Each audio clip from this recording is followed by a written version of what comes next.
Hello student, नमस्कार। स्वागत करता हूं आप सभी का एक बार फिर से आपके अपने YouTube चैनल आरपीएससी अड्डा पर। एमपीईएसबी वर्ग 1 पात्रता परीक्षा जितने भी स्टूडेंट तैयारी कर रहे हैं इस एग्जाम की, तो आप सभी के मन में पात्रता को लेकर एक बहुत बड़ा कन्फ्यूजन हो रहा होगा कि सर हम इस एग्ज़ाम की तैयारी करना चाहते हैं, हम वर्ग 1 टीचर शिक्षक बनना चाहते हैं, हम एलिजिबल हैं या नहीं। इन सभी के बारे में इस सेशन में हम चर्चा करने वाले हैं।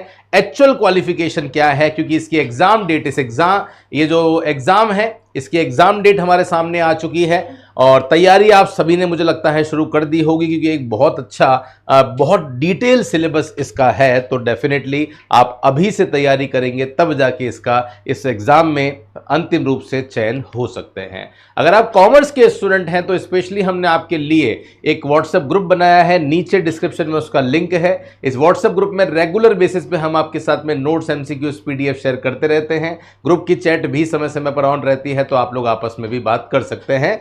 तो चलिए मैं सेशन को शुरू करता हूं।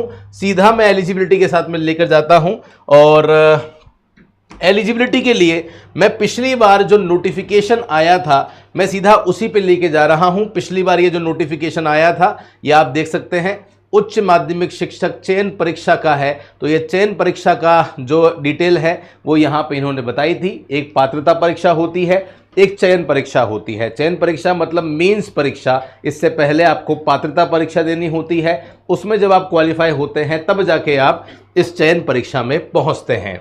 तो देखिए इसका जो एग्ज़ाम है, आवेदन प्राप्त करने की जो प्रारंभिक तिथि है वो 18 तारीख है। तो लगभग 1 महीने का समय दिया था। तो इस बार भी जब इसका ऑफिशियल नोटिफिकेशन आएगा तो आपको 1 महीने का पूरा समय जो है वो दिया जाएगा, ये ध्यान रखना।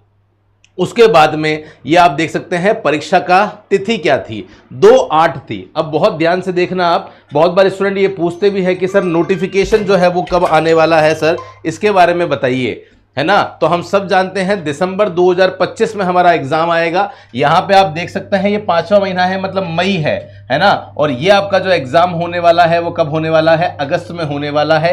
तो ये आप देख सकते हैं यहाँ पे जून, जुलाई और अगस्त, तो लगभग 3 महीने का समय जो है वो आपको मिला है।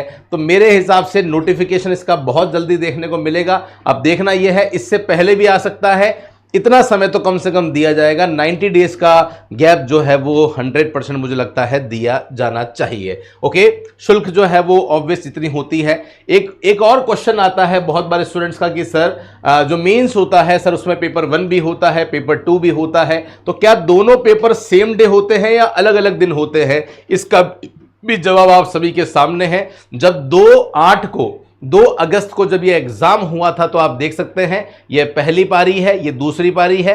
पहली पारी जो है वो सुबह 7 बजे से 8:30 बजे तक हो गई थी और जो दूसरी पारी है ये आप देख सकते हैं यहाँ पे कि 1 बजे से लेकर 2 बजे तक हो गई थी। मतलब दोनों की दोनों जो पेपर है वो सेम डे होने वाले हैं, ये भी आप ध्यान रखना। और पेपर पढ़ने के लिए आपको जो पहले से जो समय है वो यहाँ पे मिल जाता है, ये भी बात आप यहाँ पे जो है वो ध्यान रखेंगे, है ना। ये रिपोर्टिंग का समय है, सॉरी एक्सट्रीमली, ये रिपोर्टिंग समय है। एग्जाम आपका जो था वो 9:30 बजे से लेकर 11:30 बजे तक था, 2 घंटे का, और यहां पे 3 बजे से लेकर 5 बजे तक था। 10-10 मिनट जो है वो आपको पेपर पढ़ने के लिए भी दिए जाते हैं, ये आप सभी को पता ही होगा। बाकी अब मैं आपको यहां पे ये बताने जा रहा हूं कि सर सबसे पहले तो ये बताओ कि ये जो वैकेंसी है इसके लिए एलिजिबिलिटी जो क्राइटेरिया है वो क्या है ना। ये जो नोटिफिकेशन आएगा वो किसके लिए आएगा, तो आप देखिए ये निर्देश उन समस्त आवेदकों पर लागू होंगे जो कहीं ना कहीं मध्य प्रदेश में जो है वो आवेदन कर रहे हैं और वर्ग 1 की जो तैयारी है वो कर रहे हैं। अब वर्ग 1 की जब बात करते हैं तो परीक्षा निम्न शर्तों के अधीन होगी। पद का विवरण क्या होता है, उच्च माध्यमिक शिक्षक। पद की श्रेणी जो होती है वो द्वितीय श्रेणी होती है ना, ये आप ध्यान रखेंगे। और अब इसके बाद में यहाँ पे आप देखिएगा ये रहा, है ना। एक क्वेश्चन बहुत बार आता है कि सर मध्य प्रदेश में जो वर्ग 1 की परीक्षा है उसके लिए न्यूनतम आयु क्या होती है। तो पिछली बार के नोटिफिकेशन से आप यहां पे देख सकते हैं साफ साफ कि मिनिमम जो एज है वो यहां पे 21 होती है और मैक्सिमम जो एज है उसके लिए यहां पे इन्होंने एक यहां पे अलग अलग डिटेल दे रखी है कि जो पुरुष होगा उसके लिए 40 है, महिला के लिए 45 है और बाकी जो स्पेशल कैटेगरी में आते हैं उन सभी के लिए 45 है। जो अतिथि शिक्षक है उनके लिए अधिकतम आयु में थोड़ा बहुत रिलैक्सेशन जो है वो यहां पे दिया है। एज की जो कैलकुलेशन है वो जब भी आपका नोटिफिकेशन आएगा मेरे हिसाब से 2025 तक ये एज आपकी जो है वो हो जानी चाहिए, ये भी आप यहां पे ध्यान रखेंगे। मैं सीधा आपको लेके जाना चाहता हूं कहां पे, सीधा आपको लेके जाना चाहता हूं आपके सिलेबस पे कि सिलेबस क्या होगा। बात ये भी आती है कि मध्य प्रदेश जो वर्ग 1 की शिक्षक भर्ती परीक्षा है सर, क्या उसमें रिजर्वेशन भी लागू होता है? तो यस, रिजर्वेशन भी लागू होता है। आप देख सकते हैं मध्य प्रदेश में जो अलग अलग जातियां हैं, अनुसूचित जाति 20%, अनुसूचित जो जनजाति है 20%, जाति को 16%, अन्य पिछड़ा वर्ग 27% और इकोनॉमिक वीकर सेक्शन को 10% का रिजर्वेशन जो है वो मिल जाता है। महिलाओं के लिए रिजर्वेशन जो है वो अलग है। ये सारी चीजें इस नोटिफिकेशन में जो है वो आपको यहां पर नजर आ जाती है। ओके, मध्य प्रदेश वर्ग 1 में अगर आप शिक्षक भर्ती की तैयारी कर रहे हैं तो सबसे पहले किसी भी एग्जाम के लिए सबसे इंपॉर्टेंट होता है क्या? सबसे इंपॉर्टेंट हो जाता है कि सर हमें सैलरी कितनी मिलने वाली है। तो आप ये देख सकते हैं उच्च माध्यमिक शिक्षक जब आप बन जाते हैं तो आप देख सकते हैं कि न्यूनतम वेतन जो है वो 36,200 रुपये मिलता है और साथ में आपको महंगाई भत्ता, आपको डीए भी मिल जाता है। ये भी बात आप यहां पे ध्यान रखेंगे। ओके, और मिनिमम कुछ लेकर आने हैं क्या? तो यस, आपको मिनिमम क्वालिफाइंग मार्क्स भी लेकर आने पड़ेंगे। अगर नॉर्मल है तो 50%, बाकी 40% आपको कम से कम जो है वो लेकर आना होगा। ये भी आप यहां पे ध्यान रखेंगे। ओके, अब देखिए ये डिस्क्वालिफिकेशन है, क्वालिफिकेशन है, मैं सीधा आपको लेकर आ रहा हूं। एक और प्रश्न बहुत बार आता है कि सर मध्य प्रदेश में हम वर्ग 1 शिक्षक भर्ती परीक्षा की तैयारी कर रहे हैं, कौन कौन से सब्जेक्ट होने चाहिए? देखिए आप मेरे से पूछते हैं ना बहुत बार कि सर वर्ग 1 के लिए क्वालिफिकेशन जो है वो क्या होनी चाहिए, मन में हमारे सवाल है। तो आप बात सुन लो बहुत ध्यान से। सबसे पहले आपका अंडर ग्रेजुएशन होना चाहिए। अंडर ग्रेजुएशन का मतलब होता है साइंस है तो बीएससी होना चाहिए, कॉमर्स है तो बीकॉम होना चाहिए और अगर आप आर्ट्स के हैं तो आपका बीए जो है वो होना चाहिए। मतलब बीएससी बीकॉम बीए आपका होना चाहिए। लेकिन उससे काम नहीं चलने वाला। बीएससी बीकॉम बीए किस में किया है फर्क नहीं पड़ता, आपने पोस्ट ग्रेजुएशन किस में किया है इससे फर्क पड़ता है।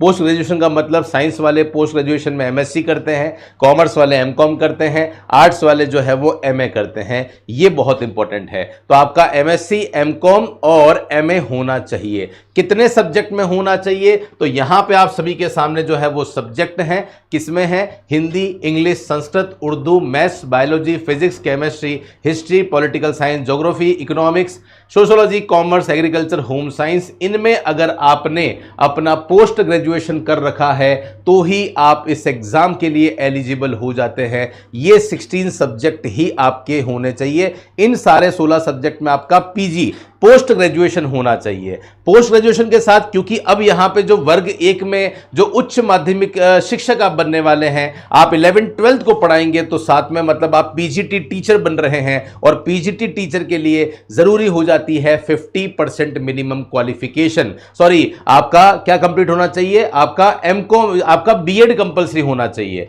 तो एमकॉम तो आप कर चुके हो, एमए आप कर चुके हो, एमएससी आप कर चुके हो और साथ में पोस्ट ग्रेजुएशन के साथ साथ अगर आपने बीएड भी कर रखा है तो ही आप इस एग्जाम के लिए एलिजिबल हैं। ये बात आप यहां पे ध्यान रखना। अगर आप ये बात यहां पे ढूंढते हैं तो यहां पे भी आपको जो है ये मिनिमम क्वालिफिकेशन जो है वो मिल जाती है। अब यहां आप देख सकते हैं क्या मिनिमम क्वालिफिकेशन होनी चाहिए। तो शैक्षणिक क्वालिफिकेशन जो है वो क्या है लिख दिया है इन्होंने साफ साफ यहां पे कि उच्च माध्यमिक शिक्षक पात्रता परीक्षा। तो जो पात्रता परीक्षा हुई है सबसे पहले तो वो आप पास होने चाहिए। ये मैं चयन की बात कर रहा हूं। तो चयन परीक्षा के लिए तब आप तभी एलिजिबल होंगे जब आपने पहले पात्रता परीक्षा दे दी हो। अब चाहे पात्रता परीक्षा पुरानी हो तो भी यहां पे काम चल जाएगा। लेकिन बहुत इंपॉर्टेंट क्या है, पात्रता के लिए भी इंपॉर्टेंट क्या है, तो यहां साफ साफ लिख दिया है कि संबंधित विषय में 2nd डिवीजन में पीजी होना चाहिए और बीएड कंपलसरी होनी चाहिए। तभी आप इस एग्जाम में जो फॉर्म है वो भर सकते हैं। तो ये गाइज मैंने आपको एक मिनिमम क्वालिफिकेशन बता दी है। आप में से जो भी स्टूडेंट है जो इस एग्जाम की तैयारी कर रहे हैं वो जरूर अपनी तैयारी जो है वो शुरू कर दे। वैकेंसी बहुत इंपॉर्टेंट है। बैच कॉमर्स का जो है वो हमारे यहां से शुरू हो चुका है। तो आप में से जो भी स्टूडेंट है जो जुड़ना चाहते हैं इस फैकल्टी पैनल के साथ में, आज तक कई सिलेक्शन हम लोगों ने दिए हैं, एक अलग से फैकल्टी टीम है और पिछली बार भी हमने सिलेक्शन के रिकॉर्ड तोड़े थे।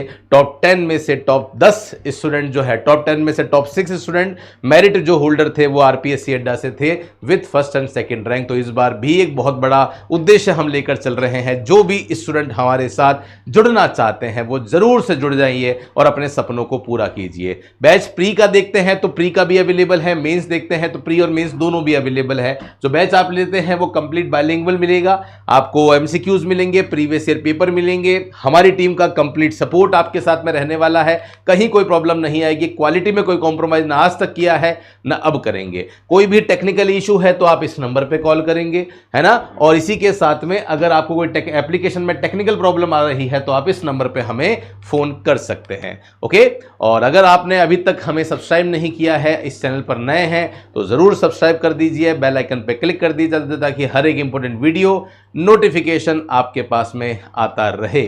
मेरे साथ में सेशन में जुड़ने के लिए बहुत बहुत धन्यवाद। मिलता रहूंगा कुछ ऐसे ही इंपॉर्टेंट वीडियो के साथ, तब तक के लिए धन्यवाद। जय हिंद, वंदे मातरम, बाय बाय।